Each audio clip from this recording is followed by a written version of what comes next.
el presidente colombiano, Iván Duque, estudia objetar algunos artículos de la ley estatutaria que reglamenta el funcionamiento de la Justicia Especial para la Paz, JEP, un organismo que comenzó a operar en marzo del año pasado y que es la columna vertebral del acuerdo de paz con las FARC. Así lo informó este lunes el alto comisionado para la paz, Miguel Ceballos, quien afirmó a periodistas que el gobierno está analizando la posibilidad de unas objeciones y no ahondó en detalles de lo que podría objetar el presidente Duque. El funcionario explicó: el presidente tiene unas prerrogativas que le confiere la Constitución y la ley, y dentro de esas prerrogativas también tiene un plazo para analizar todas las implicaciones que se relacionan en este caso con la ley estatutaria.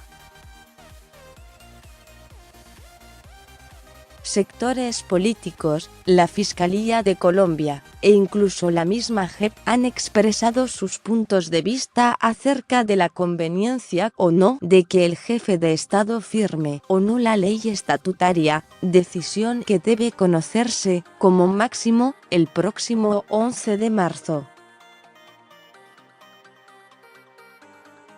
La JEP es el componente de justicia del Sistema Integral de Verdad, Justicia, Reparación y No Repetición, creado por el Acuerdo de Paz entre el gobierno colombiano y las FARC.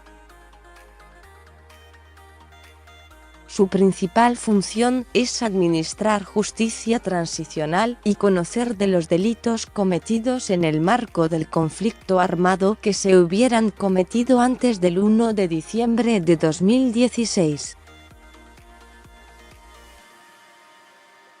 La posición del gobierno se conoce luego de que el fiscal de Colombia, Néstor Humberto Martínez, envió una carta al presidente Duque en la que expresó sus preocupaciones sobre la ley estatutaria.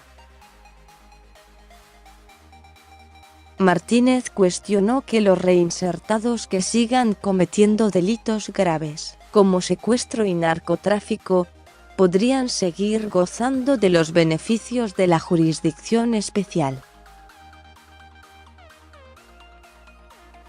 Ese marco jurídico, según el fiscal Martínez, también permitiría eximir de toda responsabilidad penal a quienes hayan cometido crímenes de guerra, delitos de lesa humanidad y graves violaciones a los derechos humanos, y no sean considerados máximos responsables.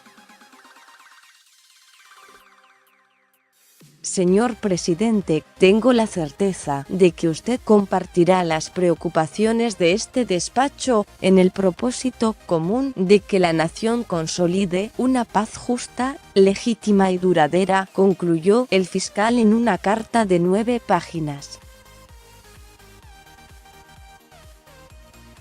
Sobre las preocupaciones expresadas por Martínez, la presidenta de la JEP, Patricia Linares, aseguró este martes que lo que se está abriendo es un debate político que ya se dio en el Congreso.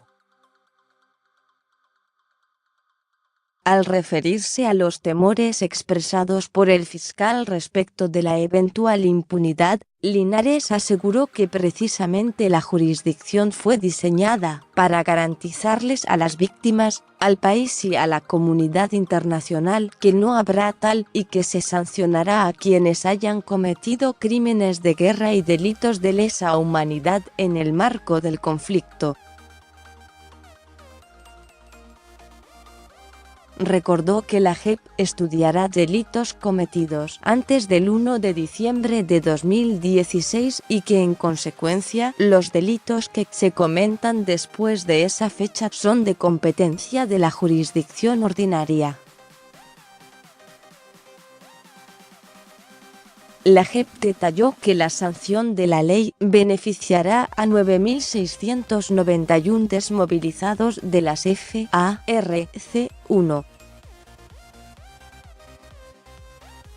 958 miembros de la fuerza pública y 39 agentes del Estado que hasta el momento se han sometido. Con información F más sobre este tema. La vicepresidente de Colombia pidió facilitar la extradición del ex cabecilla de las FARC, Jesús Santrich.